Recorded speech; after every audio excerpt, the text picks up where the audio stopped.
Hello, everyone. Welcome back to another episode of Heartland Havoc. I am your host, Kayla Long.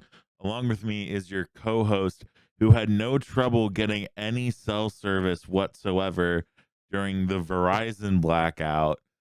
Uh, And I have Verizon, so you have Verizon. Okay. I am annoyed because I'm the only person in in this household that didn't have service for almost a full day basically.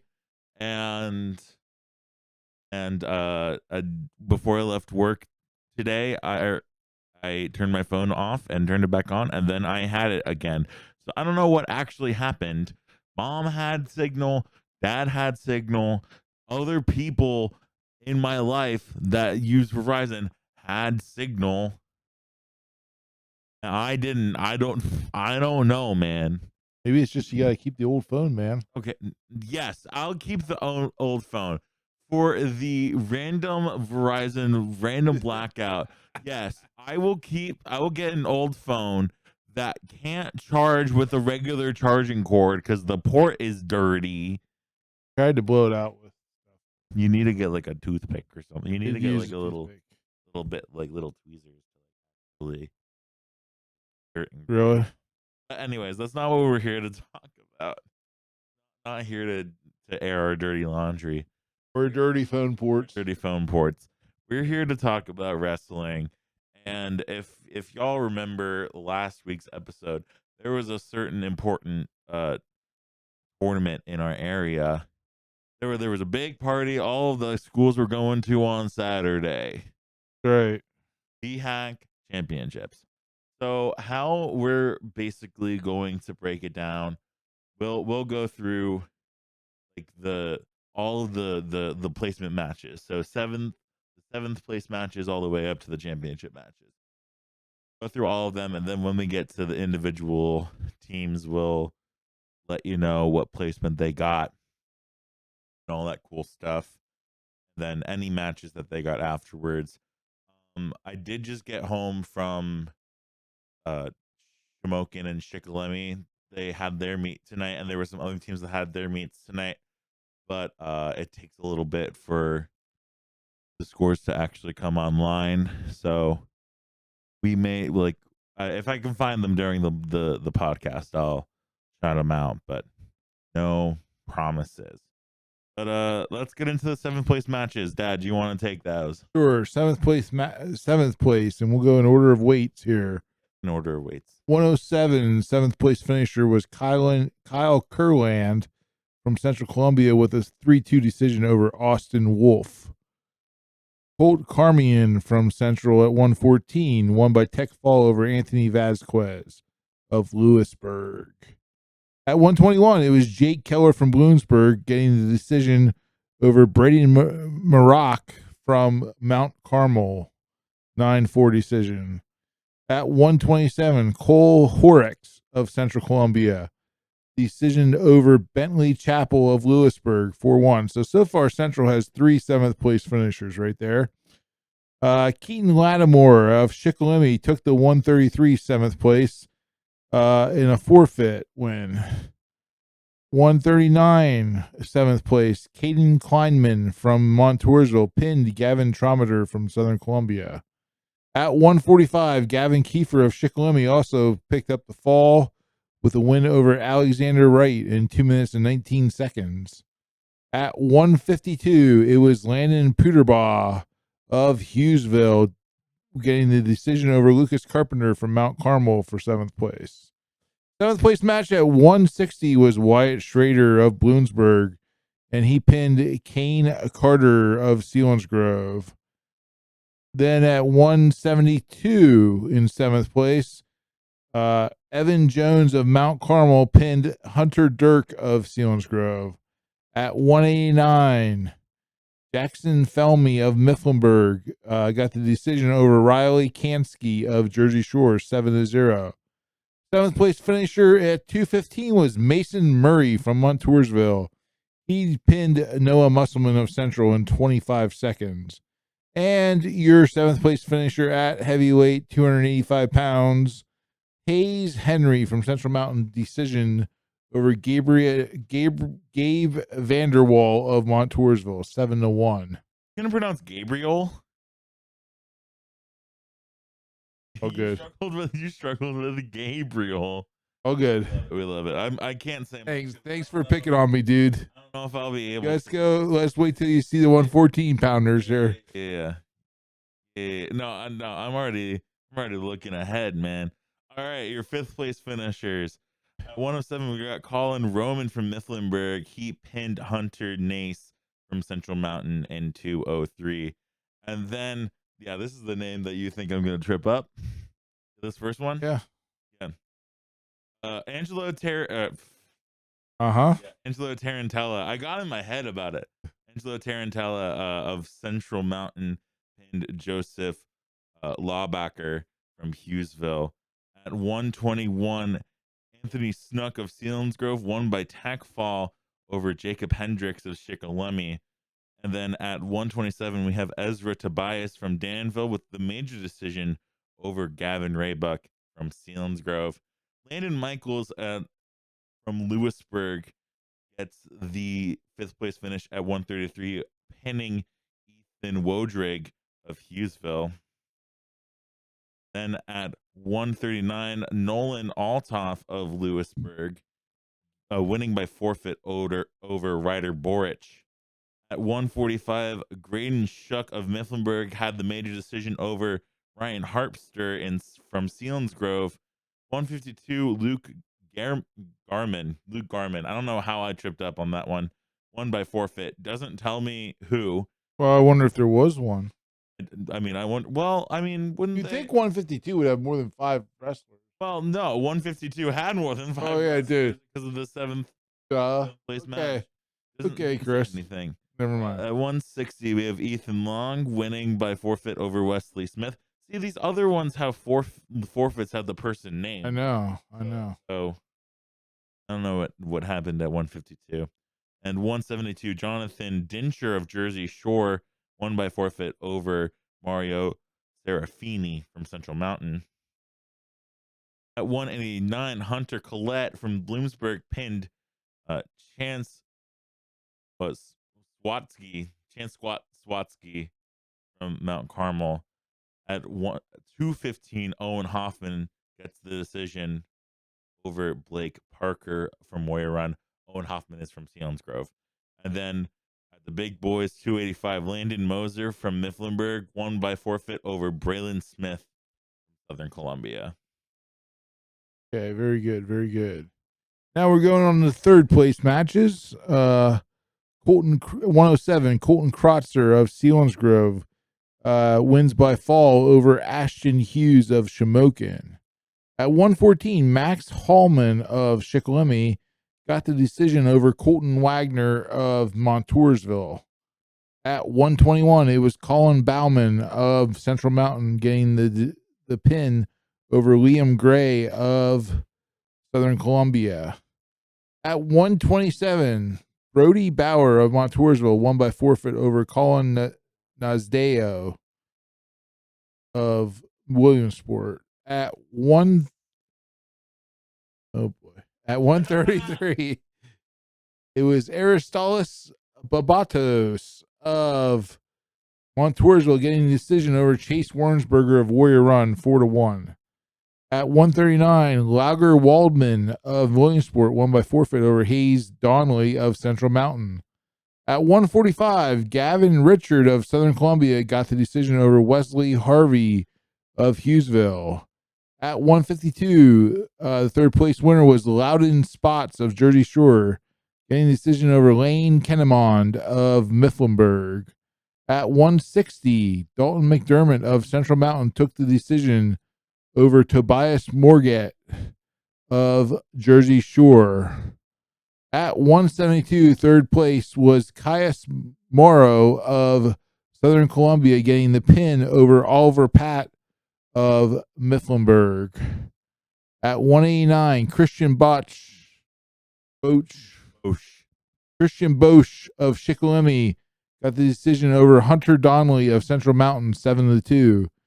At 215, it was John Quinton of Southern Columbia getting a decision over Colton Woolever of Hughesville 4-0. And at 285 at the heavyweight in third place, it was Noah Johnson of Warrior Run getting the decision over Clayton White Knight of Central Columbia 7-2. All right. And now we're moving on to our PHAC champions. At 107, from Montoursville, we have Braden Eisenhower, who pinned Kale Major from Warrior Run. At 114, out of Williamsport, we have Jordan Pacelli in a major decision over Rowan Humphrey from Southern Columbia. At 121, we have Griffin Walls from Mifflinburg, who pinned Gabriel Fisher from Jersey Shore. At 127, we have Gavin Heverly from Central Mountain, winning in a decision over Jack Gramley from Mifflinburg. At 133, Bradley Wagner won by tech fall over Patrick Tarantella from Central Mountain. And wait, did it say Bradley Wagner was from Mifflinburg? Oh, no, but he is from Mifflinburg. 133. I think that's what I missed. I missed the weight. At 139 from Mifflinburg, we got Ben Straub getting the decision over Alex Kadrina. At 145, we have Aiden Coons from Central Mountain, who won by a tech fall over Ivan Baker of Loyalsock. At 152, we got Landon Wagner in the decision over Braden Andrews from Southern Columbia. At 160, Reagan Milheim pinned Kyle Hartman from Hughesville. That tripped me up because I remember Kyle Hartman spelling his name Kile. Right. Kyle. I remember that from last episode.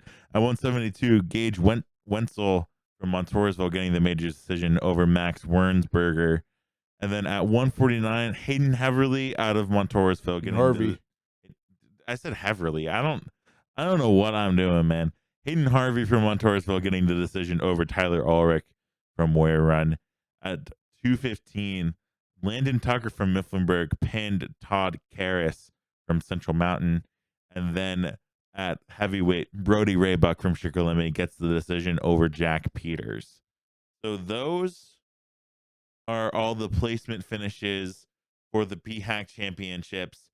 And yeah, I mean, congratulations to all the wrestlers as they battled it out with everyone in our area except for Milton. Milton did go to They went to that. New York tournament. Okay. Now, I want to say, too, there's a lot of, you look at the championship finals, there's an awful lot of returning state qualifiers in those matchups. I mean, this is like a mini run of the state tournament right there. You realize how good the PHAC is when you look at something like that on paper, you know? Oh, for sure. And it's like, our area might not be known for, other than Southern Columbia, our area might not be known for like a lot of sports. Southern Columbia football is there, but like our area very passionate about wrestling. Right. I mean, just take, 8th place. Brody Raybuck last year got 8th at states. Right. At heavyweight, he got 8th at states, and Jack Peters qualified. Right. Well, he got 8th at states at 250. At AAA. And at 215, he bumped up this year. Right. Now he's like I think he's ranked third or maybe even higher in the state. He's one of the quickest heavyweights in the. Oh, he is. State. He's fast and he's powerful. He's a contender to actually take it all this year. Which, I mean, he's just improving on his craft. So. Right. I mean, you got like Reagan Milheim from Warrior Run at 160, who's first and second in the state in his 3 years, heading for another top finish, looking to get another top finish there. I know Landon Wagner last year placed 8th at states. It's just amazing when you look at Wenzel from Montoursville got 2nd last year, 4th the year before, 5th the year before that. It's just amazing when you look at this one conference and all these state returning place winners. I mean, it just has to be noted. Bradley Wagner 6th last year, from Mifflinburg. Straub qualified, got 7th last year. Just really, really impressive stuff going on there.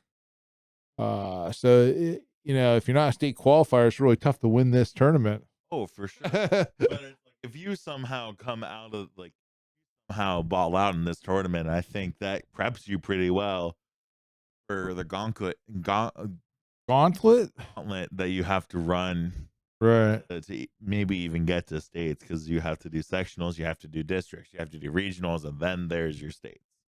Right. Right. So, yeah, just very interesting. So cool stuff. All right.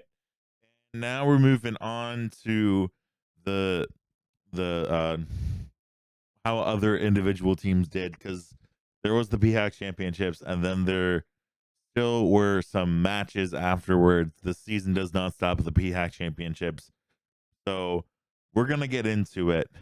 And once again, we're gonna start off with the Division One.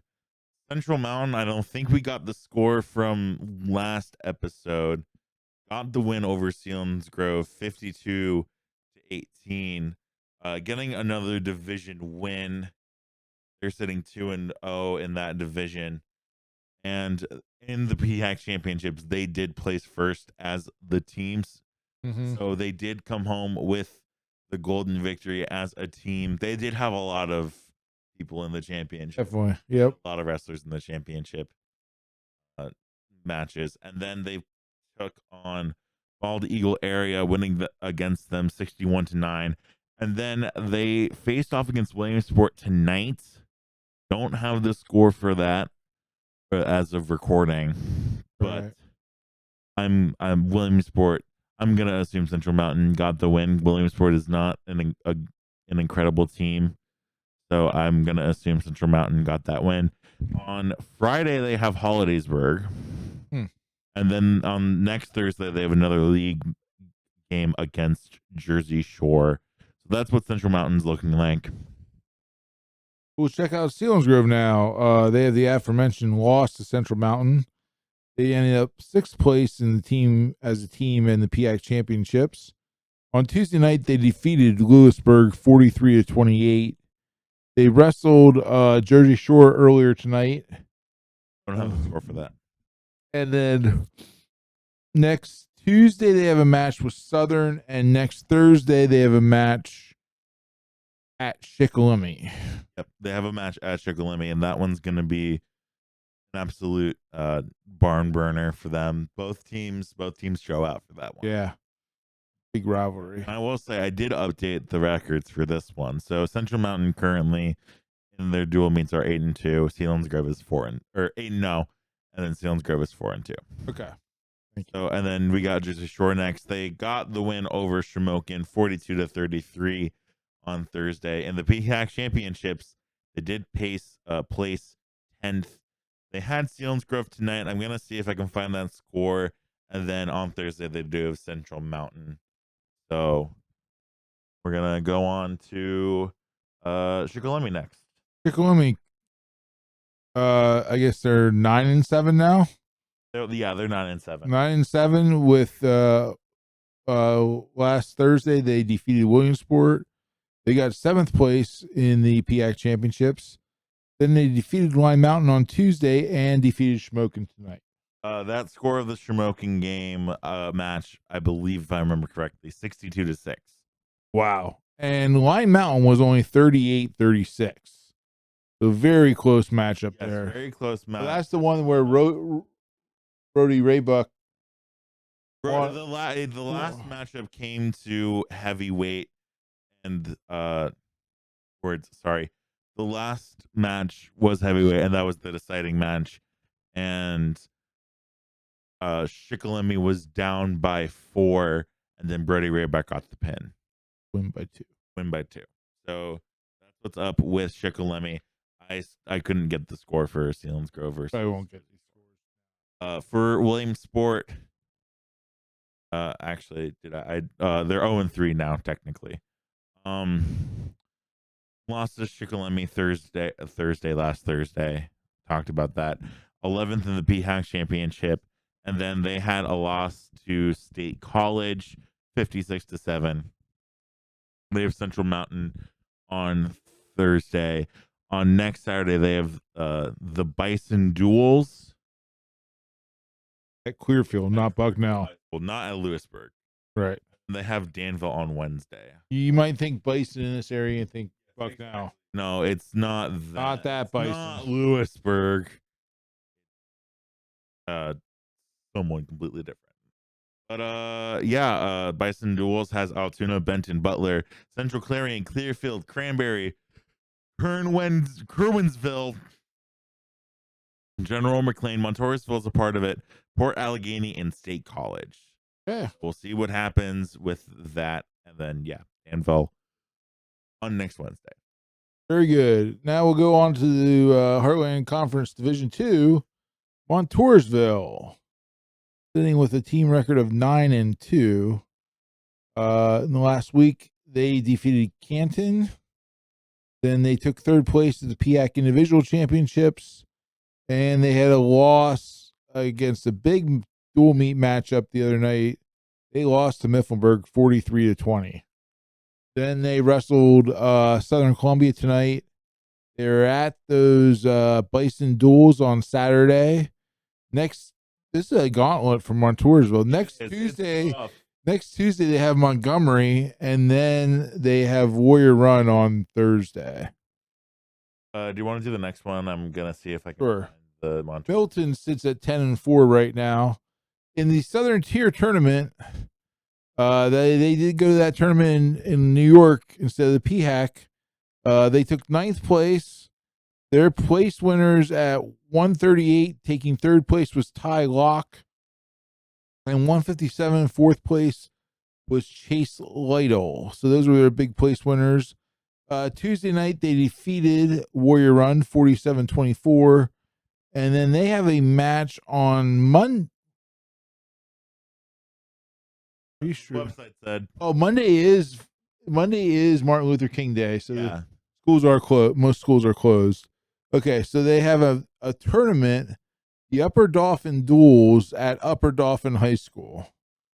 And then, yeah, so that's their week ahead. Interesting that they're wrestling on Monday. I know. 9 a.m. on a Monday. Yeah.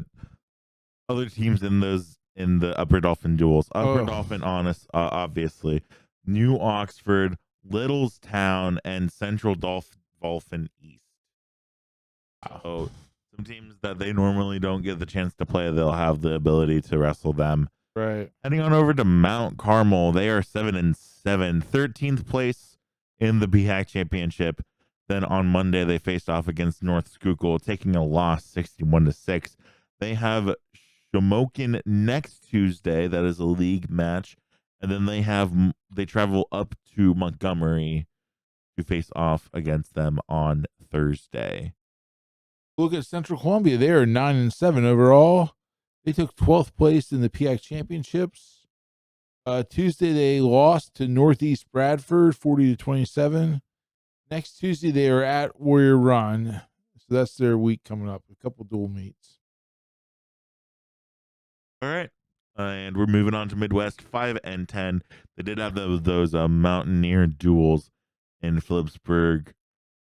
Wait, Osceola. I always forget how to pronounce it. Phillipsburg, Osceola. Osceola. Sounds like a cheese. I might have made that joke last time. You I don't did, remember. buddy. Okay, well, yeah, I'm being so derivative. Osceola. They got losses to Bedford, Phillipsburg, Osceola, St. Mary's, and Freedom area.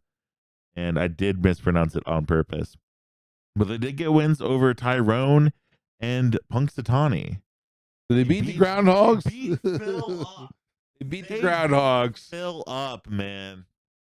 What is so Punxsutawney's nickname? What the Punxsutawney, the city that never sleeps, Punxsutawney. No, but are they like okay, I'll look that up then. I'm telling you, it's the city that never sleeps. Yeah, but that's not their team name. Yeah, and I think their team name is Punxsutawney, the city that never sleeps. All right. Dogs. Take Shamokin here and I'll look up Punxsutawney. Okay, Shamokin got a loss to Jersey Shore last Thursday, and then in the PHAC Championships got 16th. Had that loss tonight against Shikellamy, and then on Tuesday they have a match against Mount Carmel. That's at Mount Carmel. So that's some coal region teams duking it out. And then they take on Sugar Valley Rural Charter. I don't know why it has it twice in mine, but I guess I just copied and pasted it. Okay. Right. Punxsutawney, the city that never sleeps. They are the Chucks with a little wood. Like woodchuck. That's adorable. The mascot. This is a pretty professional website I'm looking No at. one would ever be afraid of that mascot, though. The Chucks? Look at that. Yeah, no, like, is he inflatable? I don't know. He looks inflatable. Yeah, but, I mean, Oh my gosh, and their logo, he's their wearing logo, a top he's hat. wearing a top hat with a P on it. Punxsutawney Phil wearing a top hat. That's incredible. It is really incredible. That is funny. That's actually really funny. This is like the best school mascot ever. Punxsutawney Chucks. How much wood could a woodchuck chuck if a woodchuck could chuck wood? I mean, come on. Who wouldn't? I mean, they just don't look tough though. Like Yeah. going around with that logo on the side of your football helmet, no one's gonna be afraid of you. That's incredible. Yeah, Okay. no, but there's that, and I'm gonna talk about Danville real quick. They got 17th in the PHAC Championships, and they were able to get an actual pin against Montgomery. They lost 70-6, but they got a pin against Montgomery, so that's something. That was last Tuesday, and then they had South Williamsport today, and then on Wednesday they have regular Williamsport. Regular Williamsport. Regular Williamsport, not South, East, not West. Regular Williamsport. All right. Okay. Enough fun with. Yeah, enough. I'm really having a lot of serious fun business. with. We're here for serious business These guys are. reasons.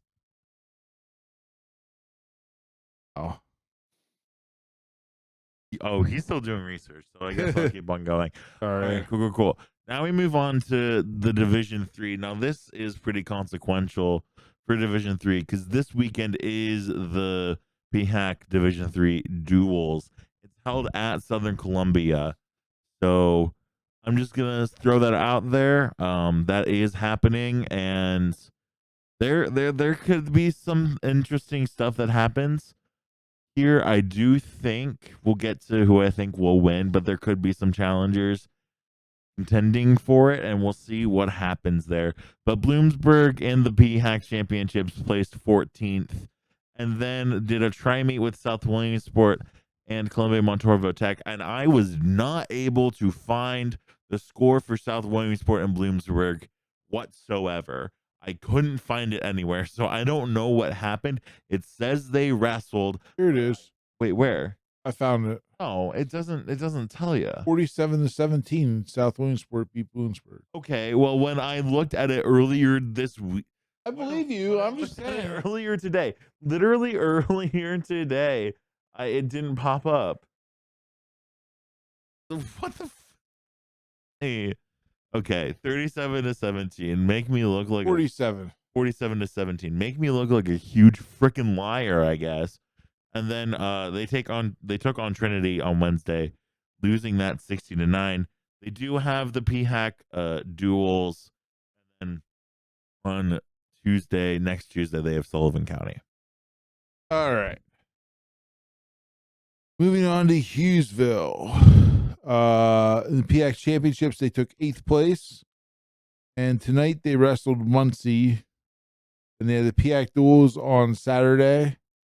And they wrestle South Williamsport next Tuesday. Current record is 5-2. All right, moving on to Lewisburg, a 7-3 record, got 9th place in the PHAC Championships. Took a loss to Selinsgrove, 43-28. Aforementioned PHAC Division 3 duels, and then on Thursday they have Central Columbia. Okay, Loyal Sox sitting at 3-6. They took 15th place in the PHAC Championships. They had no other matches this week. They're preparing for the PHAC duels. They're really prepping. There was like the Eagles taking the rest of their starters. Mm-hmm. Uh, That went so well for us. yeah, and then I stand by the fact that we should have kept on resting our starters. There are some people that were like, we shouldn't rest our starters. I'm like, that's absolutely crazy. Even though we ended up in a loss, it was not the starters' fault. wow, We all know what. it was Kevin Patul. Yeah, exactly. Okay. So Thursday, January 22nd, then they take on North Penn Liberty is their next match. We'll meet then. All right.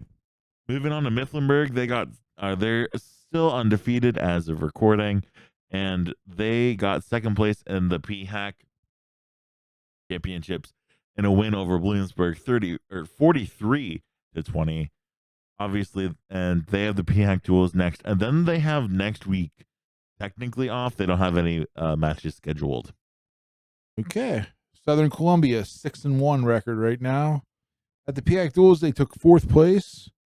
They defeated Benton 58-6 on Tuesday. Wrestled Montoursville tonight. They have the PHAC dual championship duels this on Saturday, and then they face Selinsgrove on Tuesday. All right. Next, we have Warrior Run. They're 2-3 right now. Got fifth place in the PHAC Championships, and then took a loss to Milton, 47-24, and then they beat Towanda 40-35. They do have the PHAC duels, and then on Tuesday they have Central Columbia, and on Thursday they have Montoursville. This is very interesting. Okay, let's talk about who we think will win. If you were paying attention to the placers from like the PHAC Championships in this division,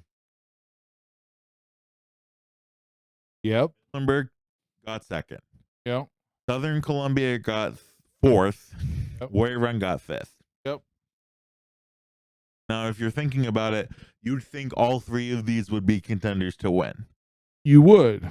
Except, I'm unfortunately I'm taking Warrior Run out of it because they are missing a ton of weights. You have to because they're not a good dual meet They're team. not a good dual meet team. They will do well on bunch of they will do well in tournaments just because they are very top heavy, I guess you could say. They have some really excellent. They have some really excellent players. Out of the wrestlers they have, they are top notch wrestlers that are going to do well in most tournaments. Yes. So that'll help them in the team points in an individual tournament.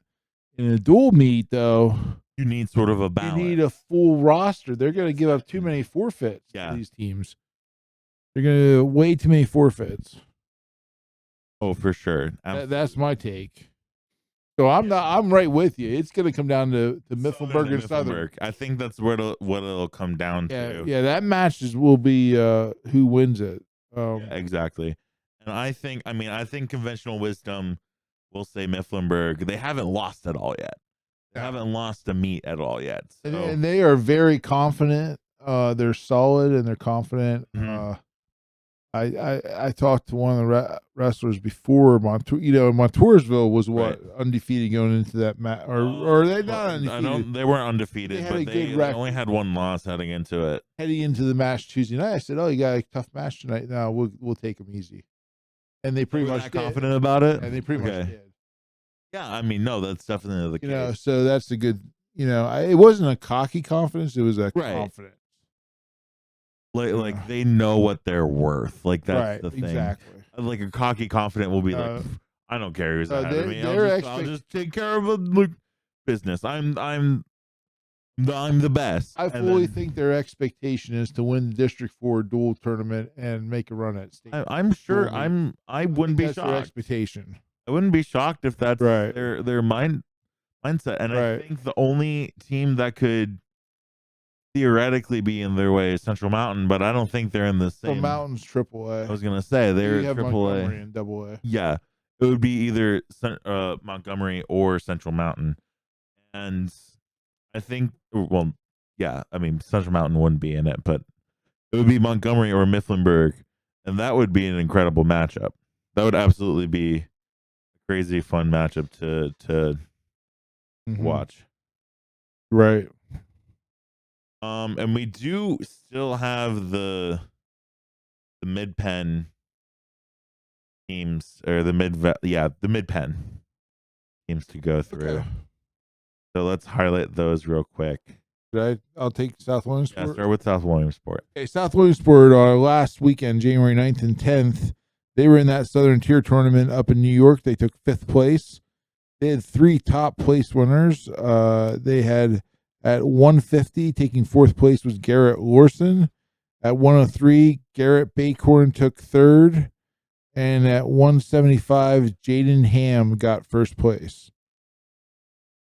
in that tournament up there. Then they had the tri-meet with Columbia Montour Tech and Bloomsburg, where they defeated Votech and they defeated Bloomsburg. Tonight they wrestle Danville. Next Tuesday they wrestle Hughesville. All right. Yep. So South has a pretty good record too. It's a pretty good record. Not at the same caliber as we're talking about next. Montgomery. Montgomery is still staying undefeated. They did take a part of the Midwinter Mayhem.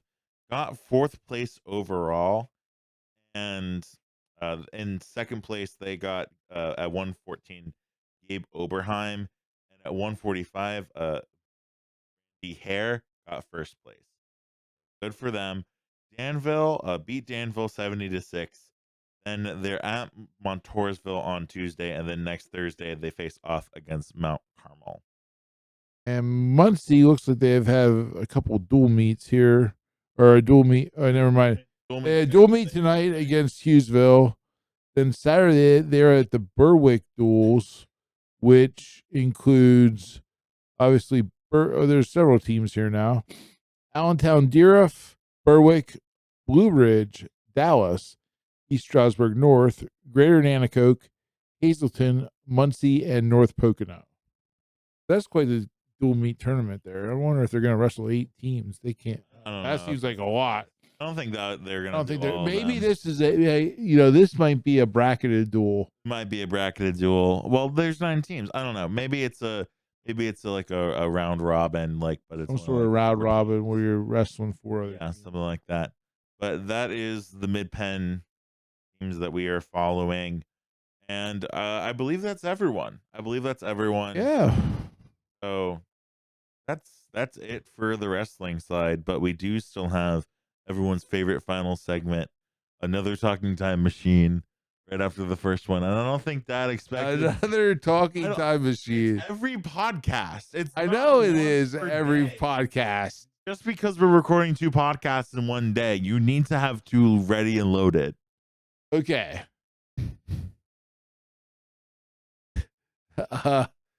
So we're gonna go back to the 80s and 90s. No, we're gonna go back to the 80s and 90s again. When you grew up, okay, great. This is why we're always talking about talking time machine. All right, we're gonna talk about professional stadiums. Okay. We're gonna talk about the wonderful dual purpose baseball/football stadium. Vet.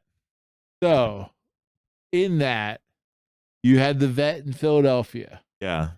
You had Three Rivers in Pittsburgh.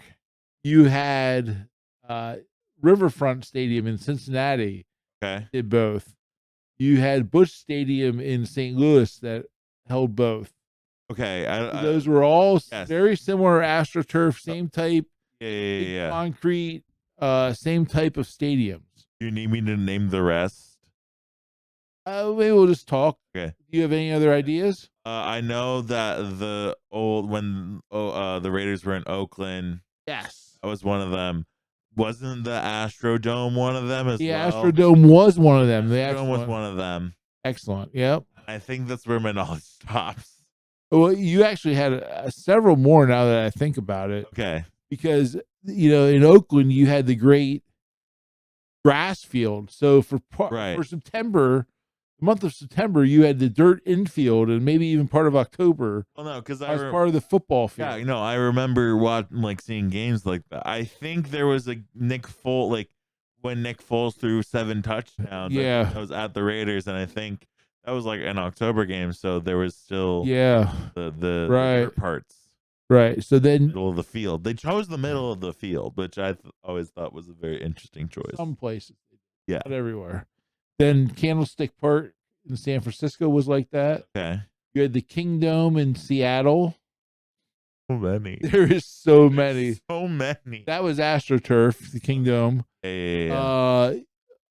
Atlanta in the early 80s, Atlanta had one. Atlanta Fulton County was grass and dirt. And no, not my. That might be pretty much it. It was pretty unique a little bit when like Kansas City has always had 2 stadiums. Oh yeah. But that was unique when I was growing up because a lot of them were like, why one. That's like one combo. Right. Right. It's so funny because like I don't they're like YouTube videos of like worst baseball fields in high school sports, and most of them are multi-purpose baseball football stadiums. Yep. So you'll have like on one end it's the actual baseball field, and then on the other end is the football field. Full-length football field, not touching the baseball field in any way, shape, or form. So in theory, I'm almost 100% sure that the baseball teams would probably just like rope apart off. Probably be put a up a normal baseball, no fence or something like that. Yeah. But in theory, if you didn't do that, it'd be like right field is like 650 yards to hit a home run. Actually, there's a school around Newport, Newport Pennsylvania, had their baseball. I don't know if it's still like this. Their baseball field was down at the one end, and left field went the whole football field. I love that. So you would have had to really crush it and run for days. Like there was no, yeah. Yep. Almost. It's a little reminiscent, and I'm gonna derail this. Still talking about sports though. Like when I threw for like my freshman and sophomore years, and well, it's freshman, sophomore, junior because the renovations for the new athletic fields didn't start until I was a senior. Where like we couldn't do javelin discus at the same time because the fields were intersecting. Right. Fields were intersecting because we didn't have a javelin field. We just sprayed painted over the football practice, the practice football field. Yeah. And like we would maybe have one track meet. Yeah, because like season. Some teams why would you want to run have a track? Some teams didn't have a track, and then we're like, I guess you're getting our gravel. Yep. I guess you're getting our gravel. That's right. Now it's turf, and now it's nice. Now all the implements have their own throwing areas. Yes. As God intended. God intended. Right. But hey, that was Talking Time Machine. There we go. Talking back. So, talking back to the stadiums. Oh yeah. Obviously, we have the Division III PHAC duels. Yeah. So with that being said, go watch some wrestling. All right. And if you're here after listening to the basketball one, thank you so much for listening to the hour and a half power hour and a half of this winter sport doubleheader.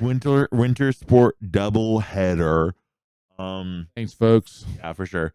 And then if you're listening and you haven't listened to the basketball one, listen to that one because we got caught up. If you caught this for the first time, like and subscribe. Yeah, and listen to every podcast before this. Every single one. You need to be informed on everything. There we go. On absolutely everything. Okay? So there we go. Got a new listener who's seeing this for the first time. Understood? We're good. Okay. Go watch some wrestling.